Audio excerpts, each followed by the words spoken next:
Collaboration has stopped, but videos still go on. And I did tease this paratha in my paneer butter masala video not too long ago. So let's take a look at how to make a great homemade layered or lachha paratha. Now I don't want you guys to confuse the lachha paratha, the layered paratha, with the 3-layer paratha, the triangular one which I've already done before. What makes a lachha paratha even more special is the number of layers and the preparation method. It literally looks like a crazy cinnamon bun because it has way more spirals than a cinnamon bun, and the techniques is almost the same as the 3-layer paratha, except we are elevating it to have even more layers, even more crispness, and even more fun. Now lachha paratha is made completely with atta or whole wheat flour, but a malabar paratha or parota is made completely with maida or all-purpose white flour. I personally like a bit of a mix of the all-purpose flour and the maida.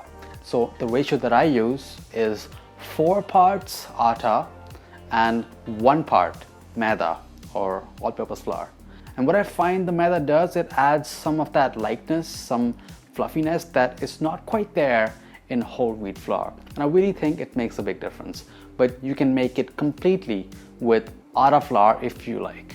So to make the actual dough, measure out your atta flour, your whole wheat flour, and your maida, your all-purpose flour, into a large bowl. Then add in some olive oil or ghee, and then using a bit of water at a time, knead this into a dough that is soft, smooth, and not sticky at all. If it's sticky at any point, add in some more of that atta flour just to make sure that the consistency is perfect. Once you have the dough ready, then let this rest for at least 10 to 15 minutes under either plastic wrap or a moist kitchen towel. Once you've let this rest, you're going to need some extra maida flour or atta flour just for dusting, along with some molten ghee. So get that prepared, and once you have that ready, portion your dough out into 4 to 5 equal sized dough balls. One full recipe that I have on my website is enough to make about 4 paranthas. And let's work one portion at a time. So dust your work surface with a bit of that atta or maida, and then roll the dough out into a disc, a thick disc, which is about 5 to 6 inches in diameter. So not too big. Then on top of that, brush some of your molten ghee and then dust the top with your flour.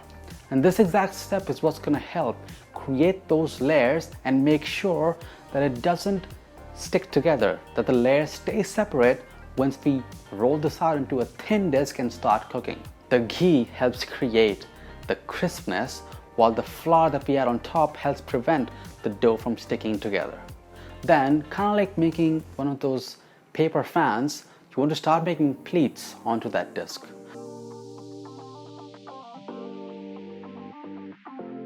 Now you want to roll this sideways so that it looks like a spiral, and you want to make sure that it's a tight spiral as well. So start rolling it while making sure it's tight, intact, until you have something that looks like a crazy cinnamon bun. Then I like to dust this with a bit of flour on both sides and then roll it out into a thin disc.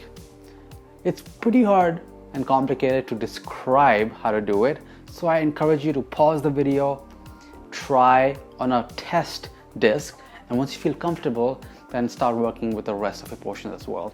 And then let's start preheating our tawa pan or a cast iron pan on medium to medium high heat. We want to heat this until the pan is lightly smoking. And again, have some molten ghee on the side because we will need that to make this nice and crispy. So now add a portion of lachha paratha onto that hot pan, and really soon it's going to start bubbling up. Then you want to flip it, and then on the top side, add some of your ghee. You want to let the paratha get some nice golden brown spots on each side, and once you've brushed the top and the bottom side has some spots as well, flip it so that the ghee side is at the bottom now, and then brush the top of the underside as well. And that smokiness, that char, that's what gives the paratha its distinct flavor. Now do the same steps for each of your remaining portions.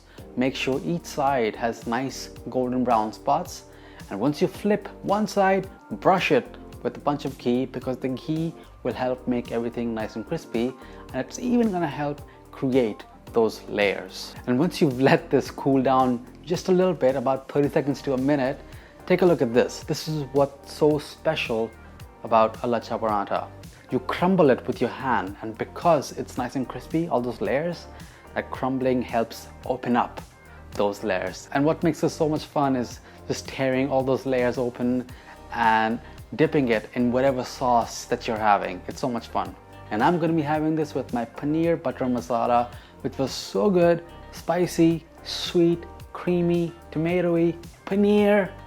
There's nothing to complain about.